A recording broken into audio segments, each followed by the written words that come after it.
우리 앞뒤 좌우 양옆 한번 인사합시다. 당신은 하나님의 가능성입니다. 이렇게 인사하기를 원합니다. 가능성 덩어리입니다. 이렇게 인사할까요? 그냥 덩어리입니다. 이렇게 인사하시면 안 되고 가능성 덩어리입니다. 네, 이렇게 할렐루야. 네. 담임 목사님이 없습니다. 빨리 하고 빨리 돌아가도록 하겠습니다. 20년 정도 지났을까요? 우리 동상 교회는 어땠는지 잘 모르겠습니다. 제가 동상에 온 지가 한 14년, 15년 정도가 되니까요. 20년 전을 좀 기억해 봤을 때 그때는 이 오전 예배가 있고 저녁 예배가 있었어요. 그러니까 예배로 아침을 열고 예배로 저녁을 닫자라고 하는 우리 선조들의 귀한 신앙이었는데요. 이제는 이 저녁 예배가 조금 오후 예배로 대체되었죠. 저는 이것이 필요하다고 봅니다. 왜냐하면 현대의 감수성을 읽어야 되고 현대 안에서 목회를 해야 되기 때문이죠. 그러나 그 선조들의 아침을 예배로 열고 저녁으로 예배로 닫자고 했던 그 마음도 너무나도 존중합니다. 오늘 오후 예배는요, 저희가 건축위원회 헌신 예배로 모였습니다. 마르틴 루터가 이렇게 말했습니다. 교회는 돌과 나무로 건축된 건물이 아니라 하나님의 말씀을 믿는 사람들의 공동체이다. 여러분, 이 마르틴 루터라는 사람이 교회를 너무나도 사랑하는 사람들이었거든요. 교회를 너무나 얼마나도 사랑했냐면 성경을 보다가 지금 그때 당시에 교회가 교회 같지가 않은 거예요. 성경에서 말하는 그 교회 같지가 않은 거예요. 그래서 정말 눈물과 두려움을 무릅쓰고도 비텐베르크 성당에 95개조 방방문을 붙임으로써 종교개혁이 시작되었습니다. 여러분, 그렇게 교회를 향한 지극한 이 사랑을 가졌던 루터가 뭐라고 말했냐면요, 교회는 돌과 나무로 건축된 건물이 아니라 하나님의 말씀을 믿는 사람들의 공동체다라고 말한 것이죠. 그리고요, 그가 더 나아가 이렇게까지 말하고 있습니다. 교회는 하나님의 말씀을 듣고 그 말씀에 반응하여 기도하는 사람들의 모임이다. 마르틴 루터가 보았을 때 교회에 빠지면 안 되는 한 가지가 있는데 그것이 무엇이라고요? 말씀에 반응하여 기도하는 것. 그러니까 기도하는 사람들의 그 모임이 바로 교회다라고 마르틴 루터가 말했던 것이죠. 여러분, 혹시 앤드류 머레이라는 신학자의 책을 읽어보았는지는 모르겠습니다. 앤드류 머레이라는 미국의 이 신학자는요, 어떻게까지 말하기까지 했냐면 참된 교회는 기도하는 교회다 라고까지 말하기로 했어요. 정말 그 교회가 교회인지, 정말 그 교회가 교회다운지를 우리가 분별할 수 있는데 그 교회가 기도하고 있는가, 저의 표현으로는 기도의 벽돌이 쌓여져 가고 있는가, 이것을 볼 때 그 교회가 교회다운지 알 수 있다라고까지 말했습니다. 여러분, 오늘 본문은 느헤미야서 6장 10절에서 16절까지의 말씀인데요, 이 말씀을 통해서 저희가 기도라는 것의 원리를 발견할 수 있거든요. 그래서 우리 교회 이렇게 예배당은 건축되었지만 다시 한 번 더 우리가 기도를 쌓아가고 기도로 새롭게 동상교회를 건축하기를 바랍니다 라는 마음으로 오늘 이 은혜를 받으시는 시간이 되시기를 소원합니다. 여러분, 두 가지를 다루고 싶은데요, 첫 번째입니다. 오늘 본문 말씀에서 보여질 수 있는 기도에 대한 원리 첫 번째는, 기도는 차선책이 아니라 최선이다. 더 나아가 우리의 인생에서 가장 우선시 되어야 하는 것이 바로 기도다라고 하는 것을 말해주고 있습니다. 여러분, 오늘 본문을 조금 이해하기 위해서는 배경 지식이 조금 필요한데요, 느헤미야라는 사람이 있었습니다. 여러분, 이스라엘 백성들이 하나님 앞에 불순종하고 그 불순종이 쌓여서 하나님께 징계를 받게 됩니다. 그 중에서도 남유다라는 나라는 어느 나라한테 끌려갔나요? 맞습니다. 바벨론이란 나라한테 멸망하고 끌려가게 되었죠. 이후에 포로기를 지내면서 이 느헤미야라는 사람은 나중에 고위 공무원의 자리까지 올라가게 됩니다. 그런데 이 느헤미야의 귀에 어떤 소식이 들리는데 자기의 고향이었던, 자기의 어떤 민족의 고향인 그 예루살렘에 뭐가 다 넘어졌다는 거예요. 성벽이 다 불타서 넘어졌다, 무너졌다라는 소식을 듣게 되는 것이죠. 그때 느헤미야가 참 가슴 아파 하나님 앞에 기도했고, 정말 기적적으로 느헤미야가 다시 이스라엘로 돌아가서 이 성벽이라는 것을 건축할 수 있는 기회를 받게 되는 것이죠. 그러한 배경에서 오늘 본문이 위치해 있습니다. 여러분, 오늘 본문에 보시면 느헤미야가 뭐라고 말하고 있냐면요, 10절부터 13절까지 성벽을 건축하려고 하는데 방해꾼들이 너무나도 많은 거예요. 와가지고 사람들이 너를 죽일 것이다, 너는 성벽을 건축하지 못할 것이다, 느헤미야의 마음을 계속 쪼그라들게 하는 거죠. 그런데 여러분, 느헤미야가 14절에서 어떻게 합니까? 내 하나님이여, 도비야와 산발락과 여선지인 노아다와 그 남은 선지자들 곧 나를 두렵게 하고자 한 자들의 소행을 기억하옵소서 하고, 지금 느헤미야가 뭐로 나아가고 있는 거예요? 기도의 자리로 나아가고 있는 거죠. 여러분, 두려움이라는 것이 내 인생을 강타하고 정말 내 인생에 내 마음대로 되지 않고 이런저런 변수가 많잖아요. 그런 것들이 우리 앞에 있을 때 느헤미야는요, 13절 다음 14절 바로 기도로 나아가는 거예요. 여러분, 지금은 제가 방학을 보내고 있습니다만 저는 서울을 왔다 갔다 하면서 이 상담학이라는 그 과정을 공부하고 있지 않습니까? 제가 서울을 조금 가기 때문에 서울에서 저희가 조금 이렇게 한국에 영향력을 많이 끼치고 계시는 그 어떤 교회의 성도분들을 만날 때가 있어요. 제가 이번 학기 때 같이 공부를 하며 같이 함께 했던 분은 분당 우리 교회의 순장님이셨는데요, 그분과 이렇게 교제를 하고 이렇게 얘기할 수 있는 기회가 있었어요. 그런데 그분이 화요일인가 목요일인가, 제가 요일은 잘 모르겠습니다, 그 교회에 가가지고 순장 모임이 있는데 그 순장 모임에 가시면서 제가 순장 모임에 다녀왔습니다라고 말하면서 이렇게 말씀하시는 거예요. 저는 순장 모임에 매번 빠지지 않고 가요. 그래서 제가 물어봤죠.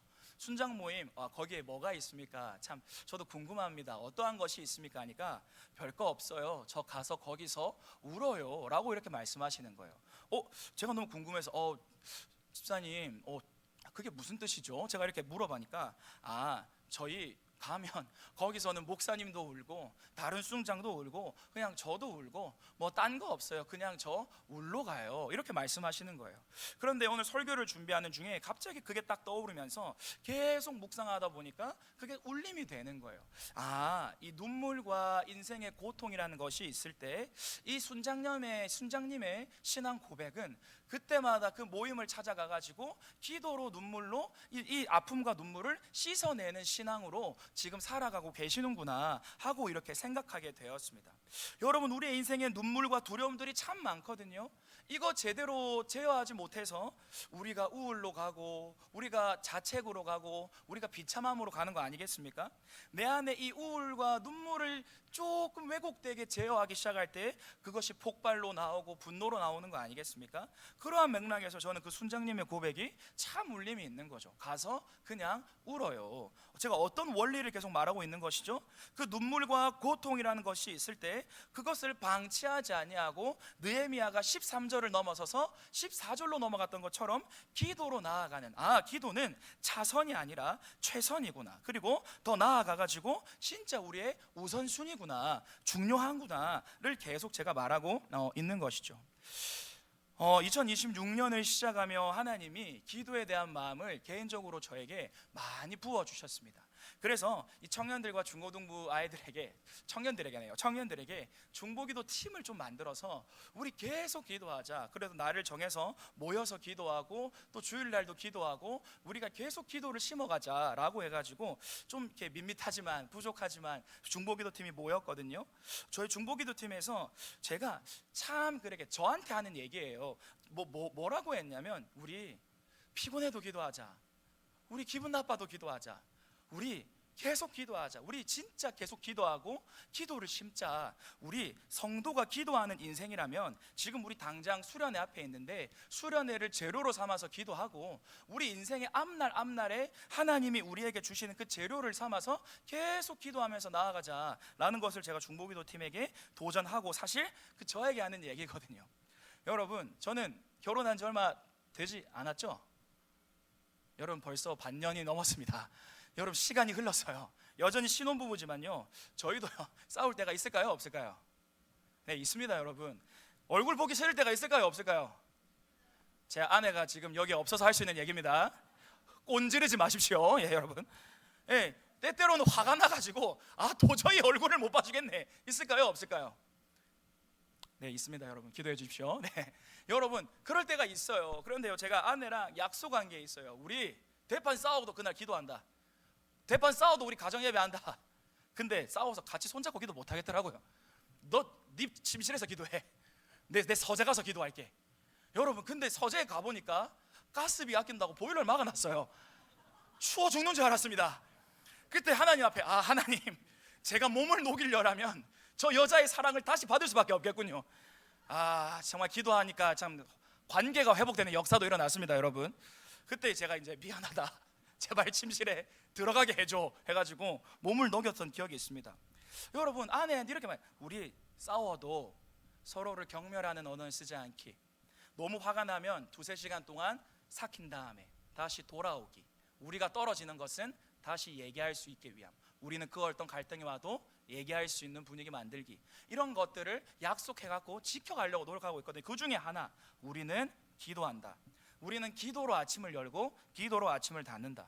그래서 여러분, 여러 가지로 이렇게 기도하려고 노력을 하고 있거든요. 여러분, 기도는 왜냐하면 차선책이 아니라 최선책이다, 이거를 믿고 붙들려는 노력이에요. 여러분, 이러한 말도 있습니다. 정말 비참한 기도는 응답받지 못한 기도가 아니라 드려지지 아니한 기도다. 여러분, 성경에도 그런 말이 있지 않습니까? 너네가 받지 못하면 뭐하지 않기 때문이요? 구하지 않기 때문이다. 구해도 못 받는 것은 정욕에 쓰려고 잘못 구하기 때문이다. 여러분, 드려지지 아니한 기도가 비참한 것이 아니죠. 응답받지 않은 기도가 비참한 것이 아니라 드려지지 아니한 기도가 비참한 줄 믿습니다. 여러분, 오늘 느헤미야는 뭐예요? 13절의 두려움과 인생의 왜곡과 걱정과 불안과 여러 가지 앞에서 14절 기도로 나아가는 것을 선택하고 있는 것이죠. 그래서 첫 번째, 기도는, 성경에서 가르쳐주는 기도의 원리는 뭐예요? 기도는 차선이 아니라 최선이고 우선이다 라고 하는 것을 가르쳐 주고 있는 것이죠. 여러분, 하나를 더 나누고 우리가 오늘 설교를 마무리하기를 원합니다. 오늘 본문에서 발견할 수 있는 두 번째 기도의 원리가 뭐냐 하면, 기도는 이 견고한 진을 파하는 능력이다 라고 하는 것입니다. 여러분, 느헤미야가 14절에 하나님 앞에 뭘 올려드린다고요? 기도를 올려드려요. 그리고 나서 여러분 15절에 어떠한 말이 나오죠? 다 같이 읽어보겠습니다. 시작. 성벽 역사가 52일 만인 엘룰월 25 끝남에, 여러분, 기도를 했다는 말씀 다음에 느헤미야는 수많은 공작과 방해 속에서도 성벽이 52일 만에 건축되었다라고 하는 것을 말하고 있는 것이죠. 참 기적 같습니다. 현대에도 건축을 하려면 오랜 시간이 걸리지 않습니까? 그런데 52일 만에 그 예루살렘 성에 성벽을 건축할 수 있었는데, 이게 어디 다음에 나온다고요? 14절 기도 다음에 이 15절이 등장한다라는 거예요. 여러분, 그래서 뭐예요? 기도는 견고한 진을 파는 능력이다라는 원리를 같이 말하고 싶은 거예요. 여러분, 저희가 살아가는 이 세상은 아직까지 이 공중에 권세 잡은 자가 있습니다.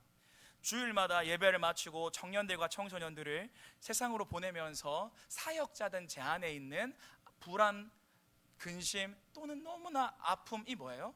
정말 영적 전쟁이 치열한 세상으로 나가서 청소년과 청년들이 살아내야 하기 때문이죠. 그들을 넘어뜨리려고 하는, 그들의 인생에 견고한 진을 형성하려고 하는 영적 세력도 역사하고 있기 때문이죠.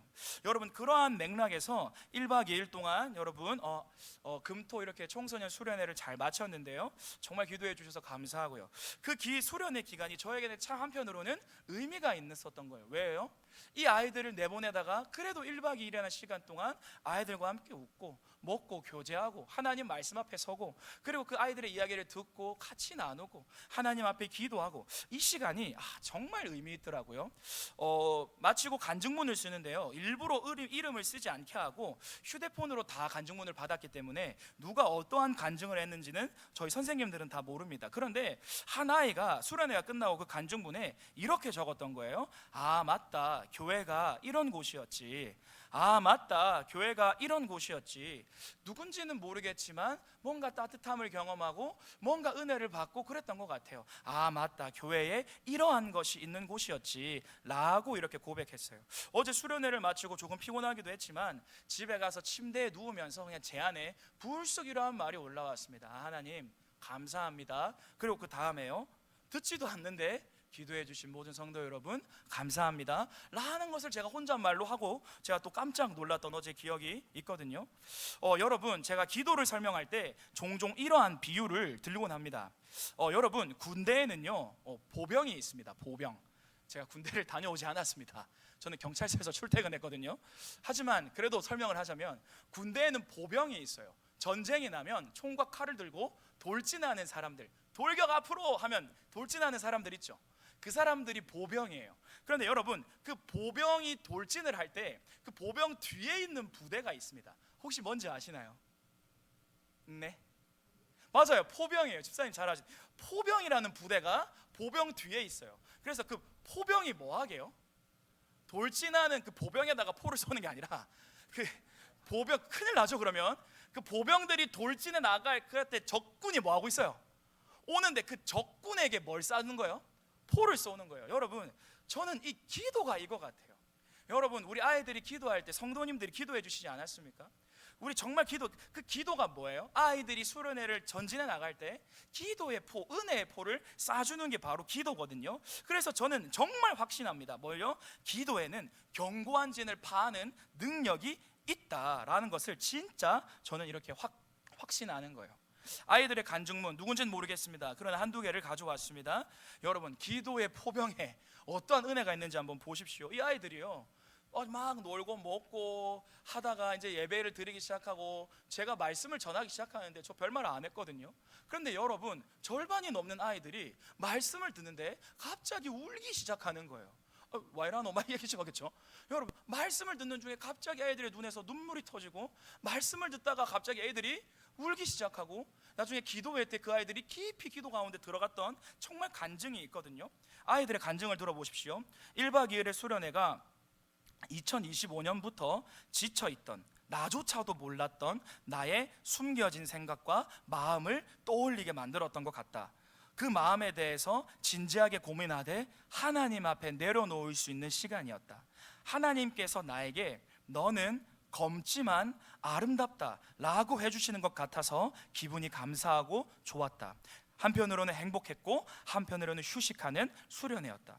여러분, 아이들이 기도 중에 너는 검지만 그럼에도 아름답다 라는 하나님의 음성 들을 수 있었던 거, 이 기도의 포병이 아니면 이런 절대 있을 수가 없는 일 아닙니까? 다른 아이의 간증입니다. 처음엔 내가 할 수 있을까라는 생각이 들었다. 예배를 드리면서 수평의 하나님, 수직의 하나님, 이게 수평이 마음을 찾아오시는 하나님, 수직이 그 마음 그대로 내버려 두지 않으시고 인도하시는 하나님이거든요. 처음에는 믿을 수가 있을까? 이게 맞나 싶었지만 선생님들과 소그립을 하면서 조금 더 마음이 열렸고 알게 되었다. 사실은 힘들다, 두렵다, 불안하다란 말을 다른 사람에게 하지 못하고 꾹 누르고 살아간다. 내가 말해도 변하는 게 있을까 하고 궁금해하기도 한다. 그러나 수련을 하면서 이러한 것들을 말해보았다. 마음이 후련해진 기분이다. 일상생활로 돌아간다. 잘할 수 있을지는 모르겠지만 노력은 하고 싶다. 수련회를 통해 하나님은 나의 어떤 모습이든 그대로 좋아하시고 부족한 부분을 이끌어 주신다는 것을 듣게 되었다. 아직 완전히 믿지는 못하겠다. 그러나 마음을 열고 믿고 싶다. 하나님 앞에 그리고 공동체 앞에 나의 이야기를 할 수 있었던 것이 참 행복한 시간이었다. 여러분, 제가 이러한 간증을 읽으면서 어떠한 생각을 하게 되었을까요? 바로 떠올랐던 건 기도예요. 하나님 감사합니다. 우리가 심었던 기도, 성도들의 기도, 교사들의 기도, 그 기도를 하나님 들으시고 견고한 진들을 파하시고 하나님 아이들에게 하나님의 임재로 함께하여 주시니 정말 감사합니다.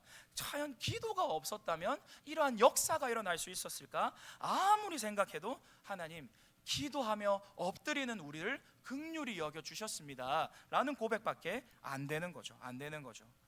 여러분, 나의 사랑하는 배우자가 나갈 이 세상은 만만하지 않습니다. 나의 사랑하는 가족들이 나갈 저 세상은 만만하지 않습니다. 우리 교회가 이렇게 모이고 흩어지고 모이고 흩어지고 반복하죠. 모였을 때 하나님의 음성을 듣고 예배하지만 우리가 나가서 살아가는 세상은 영적인 견고한 진들이 아직 공중 권세 잡은 자들에게 아직은 존재하는 세상이에요. 그래서 여러분, 정말 필요한 사람이 뭡니까? 기도의 포를 이어갈 사람이 필요한 줄로 믿습니다. 기도의 포격, 내 가정에 기도할 사람이 필요해요. 여러분, 예전에 한 목사님이 뭐라고 하셨습니까? 이 목사님의 유명한 말이 있지 않습니까? 조국이여 안심하라, 내가 기도한다. 어디서 이런 자신감이 나왔을까요? 여러분, 한 여왕은 이렇게까지 말하지 않았습니까? 나는 스페인의 무적 함대가 내 앞에까지 쳐들어와도 나는 한 톨도 겁내지 않을 것이다. 그런데 영국의 하나님의 사람 존 낙스가 기도를 시작하면 나는 두려워지기 시작한다. 여러분, 그 여왕이 보기에 그 무적 함대보다 존 낙스 한 사람의 기도가 더 강했기 때문에 이러한 고백한 거 아닐까요? 그 존 낙스가 기도하면 뭔가 터지고 일어나기 때문에 그렇게 기도했던 것 아닐까요? 여러분, 오늘 내 가정 속에서 여러분 정말 고생하고 계시죠? 정말요. 그러지만 더 나아가서 이 가정의 은혜의 포를 쌓아줄 기도하는 사람이 필요합니다. 여러분, 우리 구역 가운데, 우리 교회 가운데 어떤 사람이 필요해요?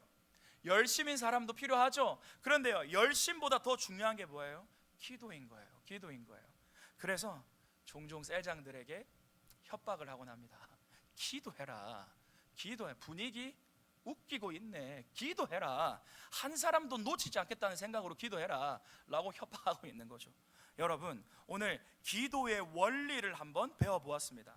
여러분, 느헤미야서를 통해서 배울 수 있는 첫 번째 원리가 뭐예요? 기도는 차선이 아니다, 우선이고 최선이다. 두 번째요, 우리가 기도할 때 정말 우리의 인생 가운데 있는 견고한 진들이 파해지는 능력이 나타난다 라는 기도의 원리를 배워보았습니다. 여러분, 동산교회가 건축이 끝난 게 아닙니다. 뭐가 남아 있습니까? 기도로 쌓아가야 하는 벽돌들이 남아 있는 거예요. 여러분, 우리 동산교회가 이곳에서 하나님이 허락하신 그 사역, 하나님이 허락하신 것들을 해나가는 동안 끊임없이 기도의 벽돌이 쌓아 올려져가는 교회 되기를 소원합니다. 나의 가정과 나의 인생이 기도의 벽돌이 쌓여져 가는 그러한 인생 되기를 소원합니다. 하나님은 기도라는 벽돌을 사용하셔서 우리를 건축하시는 줄 믿습니다. 이제 다 같이 찬양하고 기도하고 돌아가는 시간이 있겠습니다. 우리 함께 기도해 주 앞에 나와 무릎 꿇고 긍휼 베푸시는 주 하늘을 향해 두 손 들고 라는 우리 찬양 하시면서 나아가도록 하겠습니다.